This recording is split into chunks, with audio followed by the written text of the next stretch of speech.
United States of America. It's hard to imagine, but not long ago, this great land of ours was pure wilderness.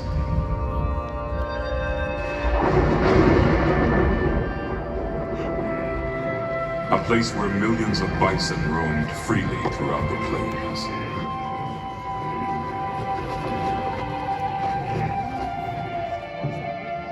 And those who lived off the land revered it as sacred ground.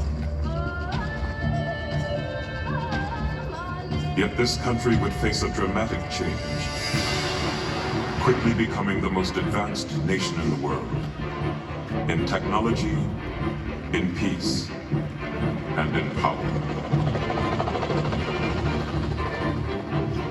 From its inception, the United States has shaped itself under the guidance of strong leaders. Leaders who have taken risks, stood up to adversity, and never let go of their vision for a better country. Mount Rushmore reminds us of them, and the countless Americans who have made great sacrifices to ensure the lasting legacy of our country. Freedom. We strived for it. We died for it. We live for it.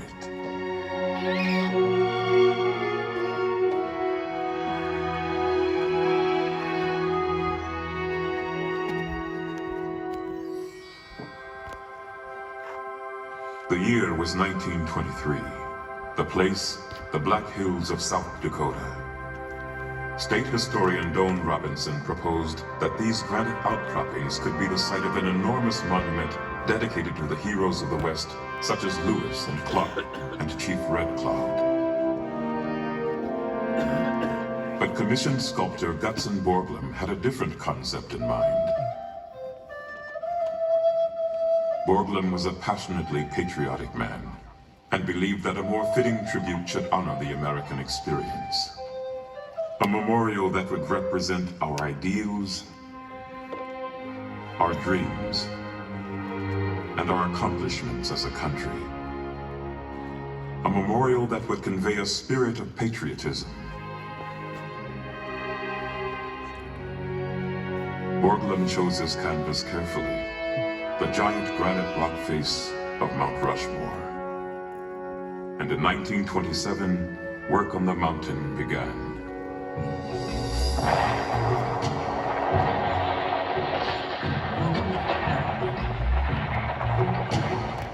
Borglum assembled a team of local miners, ranchers, and lumbermen to help with construction. The sculptor built a model of the presidents to serve as a guide. Every inch on the model represented 1 foot on the mountain. Year after year, Borglum and his crew hung perilously off the side of the mountain, drilling and blasting their way to reach granite solid enough for carving.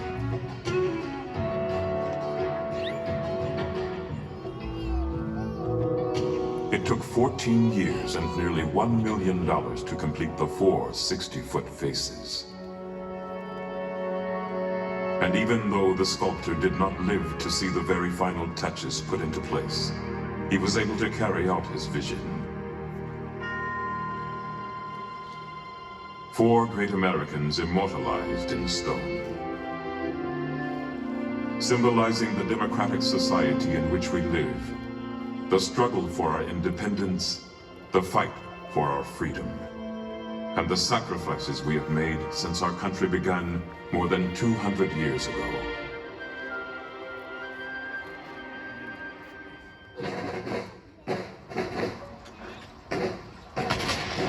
It was a time of rebellion and of war. It began as an uprising against British rule and turned into a full-fledged crusade for personal freedom and national independence. The American Revolution. From 1775 to 1783, up to 250,000 patriots engaged in battle.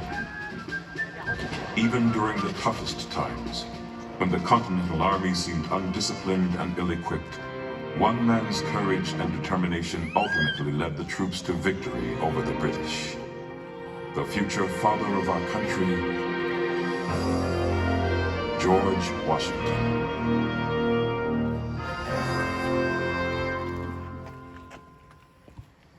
Born and raised in colonial Virginia, George Washington grew up to be a firm believer in American independence.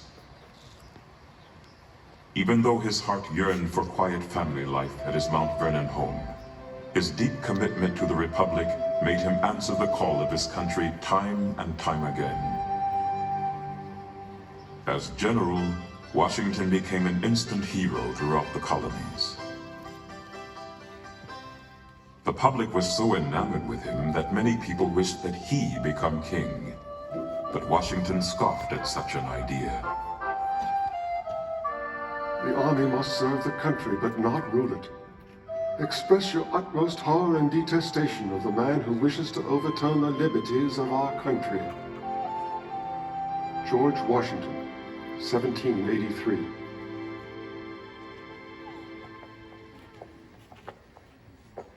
It was this kind of insight and integrity that made him the perfect person to oversee the creation of a new federal government. With no blueprint to follow, Washington kept the colonies united and on course during the infant years of this nation.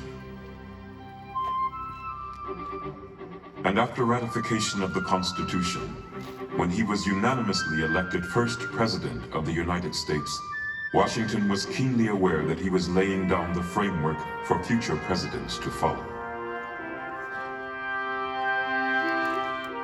Washington's legacy is that of a man who was first in war, first in peace, and first in the hearts of his countrymen. In his inaugural address, he spoke of the task that lay before this new nation. The preservation of the sacred fire of liberty and the destiny of the Republican model of government are justly considered as deeply, perhaps as finely staked, on the experiment entrusted to the hands of the American people. George Washington, 1789. George Washington welded this union, but it would take another great visionary to expand it. Thomas Jefferson, third President of the United States. We hold these truths to be self-evident, that all men are created equal, that they are endowed by their Creator with certain unalienable rights, that among these are life, liberty, and the pursuit of happiness. Thomas Jefferson, 1776.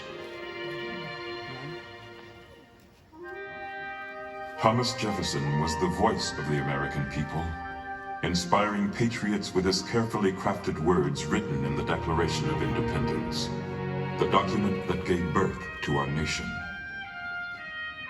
It was also Jefferson who fought for religious freedom and the democratic notion that people should have a say in government, two very American principles we cherish today. Thomas Jefferson always thought of himself more as a scientist or scholar than as a politician. And it was this quest for knowledge that played a role in the greatest achievement of his presidency. In 1803, Jefferson acquired the French lands west of the Mississippi in the Louisiana Purchase, which doubled the size of the country. In an effort to find out what America now owned, Jefferson sent Meriwether Lewis and William Clark on their famous expedition out west. It was an exciting time of discovery for new Americans. However, what was good for a growing nation was not necessarily good for its original inhabitants.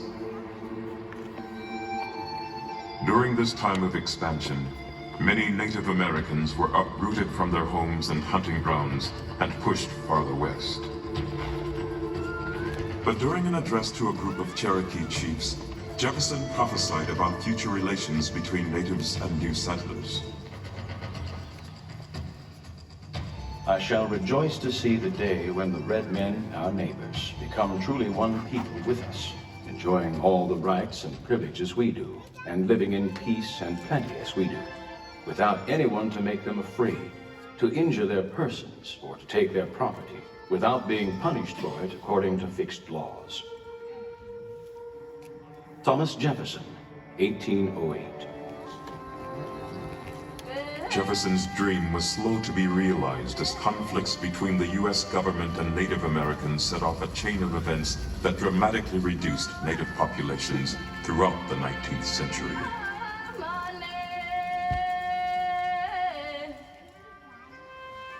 Thomas Jefferson believed in the promise of America and had faith in the American people. But this faith would truly be tested nearly 60 years later, when the Republic came dangerously close to unraveling. The Civil War was the most tumultuous period in American history. The differences between the states had deeply divided a nation, pitting brother against brother on American soil. But it was the determination of one man to keep the United States united. Abraham Lincoln, our 16th president. Abraham Lincoln was a self-made man of great character, a frontiersman who came from humble beginnings. When Lincoln was inaugurated in 1861, he faced more adversity than any other president in U.S. history. Many southern states had withdrawn from the Union. And even though Lincoln opposed war, he warned the South in his inaugural address that he would take whatever measures necessary to stop the rebellion. In your hands, my dissatisfied fellow countrymen, and not in mine, is the momentous issue of civil war. The government will not assail you. You have no oath registered in heaven to destroy the government, while I shall have the most solemn one, to preserve, protect, and defend it. Abraham Lincoln, 1861. The Civil War raged on for 4 brutal years. But Lincoln stuck to his commitment to democracy. His main objective was to save the Union, and he also strongly believed in freedom for all Americans. Until slavery was abolished, Lincoln felt the U.S. could never truly be the home of the free.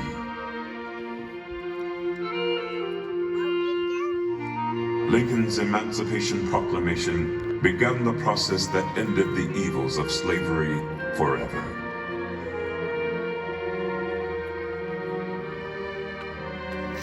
Over 500,000 Union and Confederate soldiers lost their lives in the Civil War.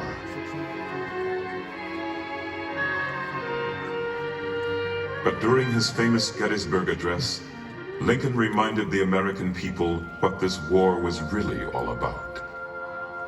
That we here highly resolve that these dead should not have died in vain, that this nation under God shall have a new birth of freedom, and that this government of the people, by the people, for the people, shall not perish from the earth. Abraham Lincoln, 1863.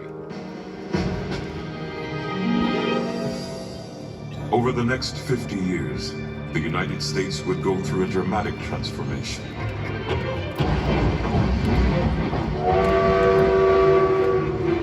The year 1900 was coming around the bend, and America was turning from a rural republic to a budding industrial power.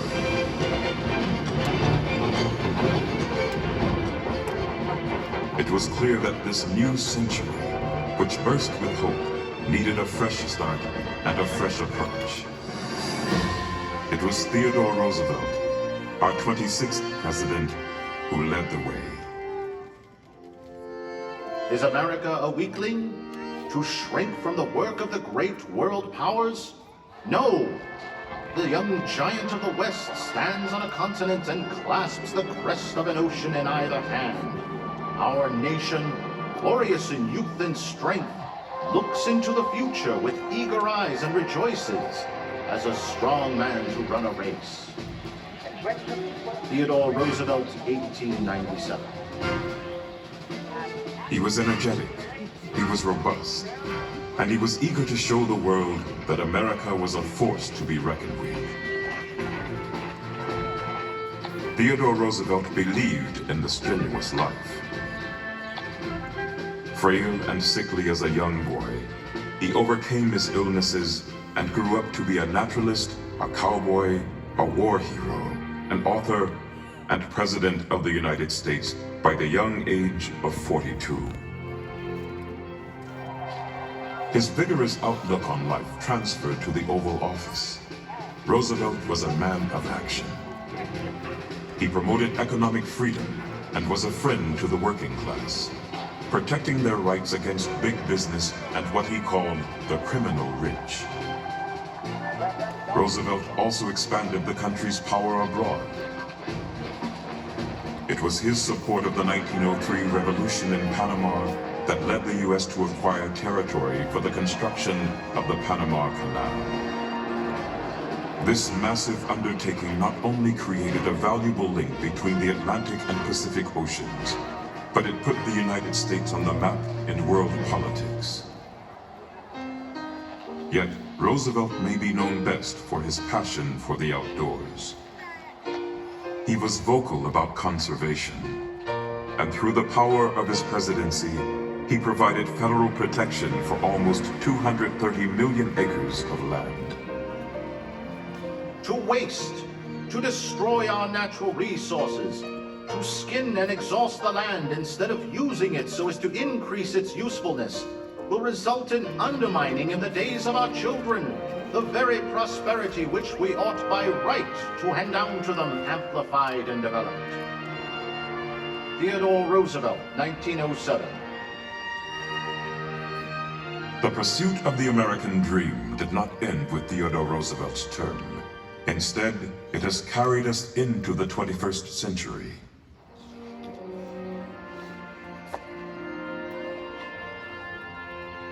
Throughout history, countless Americans have made great sacrifices so that we can enjoy the freedoms of this land. The only thing we have to fear. I have a dream today. Ask not what your country can do for you. The same freedoms guaranteed in our Constitution and Bill of Rights. The same freedoms millions of people have sought since the first immigrants arrived over 200 years ago.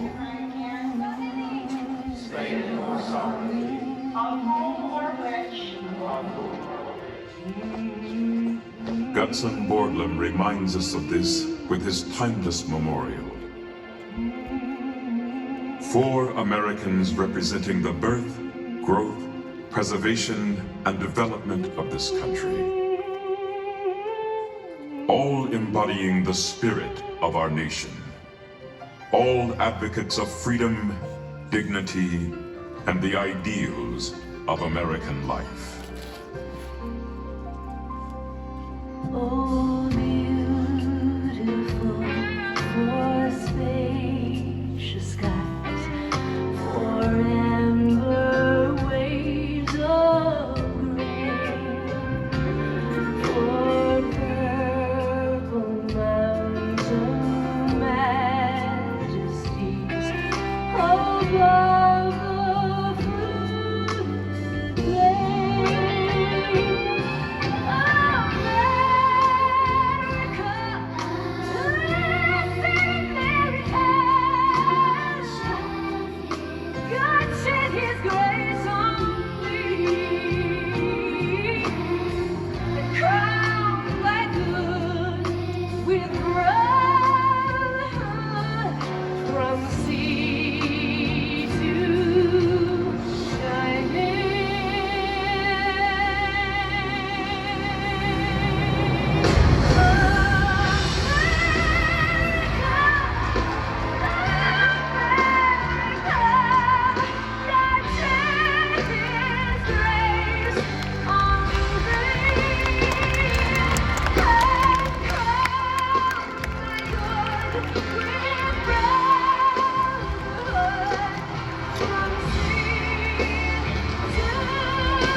Ladies and gentlemen, please rise and join in singing America's national anthem. Oh, say,